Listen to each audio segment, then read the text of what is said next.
سلامونه د سپوږمۍ رادیو درنو اوریدونکو وخت 3 بجې سوې د دې ساعت مهمو خبرونو ته ښه راغلاست. د اوبو او انرژۍ وزارت وایي چې د کونړ پر سیند د اوبو د بند او د ګمبيري کانال د کیندنې پروژې ډیزاین بشپړ شوی او د عملي کار د پیل لپاره له کورنیو او بهرنیو شرکتونو سره خبرې روانې دي.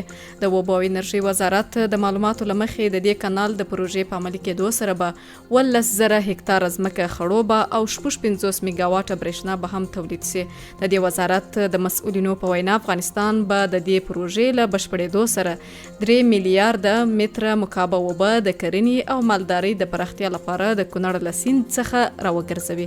د خصوصي سکتور غړي او اقتصادي کارپوهان وایي چې د هیواد په کچه د لویو کانالونو او بندونو جوړول کولای شي د هیواد د کرنې په سکتور کې د سټانډرډ د پانګونې د جذب ترڅنګ هیوادوالو ته په مستقیمه او غیر مستقیمه توګه د کار زمینه برابر کړي. اقتصاد وزارت په یو مکتوب کې په افغانستان کې له ملګرو ملتونو، اروپایي ټولنې او نورو نادولتي مرستندویه بنسټونو غوښتي څو د بشري مرستو پر ځای له پراختیایي برخو سره مرستې وکړي. په لیک کې له تمویلونکو بنسټونو او موسسو غوښتنه شوې چې د خپلو پروژو د تطبیق پر مهال د خلکو رضایت، روڼتیا او د سرپرست حکومت قوانین په پام کې ونیسي. له نړیوالو بنسټونو او تمویلونکو څخه په عین وخت کې بله غوښتنه د کاري جوازونو د اخیستلو سوي چې باید عملي کړي. په کابل کې د اروپایي ټولنې ماموریت په افغانستان کې د اوبو د بحران په پراخېدو اندېښنه ښودلې او ویلي دي چې وچکالي، ککړتیا او د اوبو زیات استعمال د خلکو تر ټولو ارزښتناکه سرچینې ګواښي. دغه د راتلونکو نسلونو لپاره د سیندونو او د ځمکې لاندې اوبو د خوندیتوب پر اړتیا ټینګار کړی دی.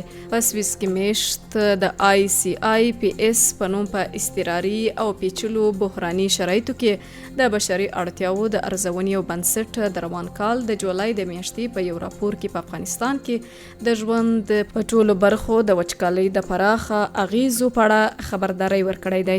دغه بنسټ ویلي چې وچکالي په افغانستان کې د معیشت منابع او په ځانګړي ډول خواړه او اوبو ته لاسرسی ګواښي چې ورسره یې په دغه هیواد کې د بې ځایه کېدو، روغتیا ساتنې، امنیت او ثبات په اړه اندېښنې هم زیږولې دي. د هرات ولایت سیمایز چارواکي وایي چې د پاشدان بند د جوړولو کارونه په عادي ډول جریان لري چې تر دې مهاله یې 80% کارونه بشپړ شوي دي. د هرې رود سیندیزې فرعي حوزې رئیس سردار ولي مزمل وایي د پاشدان بند کارونه په چټکۍ دوام لري او چارې تر اوسه د 15 تر 80% بشپړې شوي دي. د معلوماتو له مخې د پاشدان بند د هرات ښار په 25 کیلومتري کرخ ولسوالۍ کې موقعیت لري چې د سرپرست حکومت په 9 میلیارډ افغاني بودیجې جوړیږي. پاشدان په هرات کې تر سلما بند وروسته دویم لوی د اوبو بند دی چې د اوبو مدیریت برخه کې له سترو پروژو څخه دی. دا د دې ساعت مهم خبرونه تر بیا ښه وخت.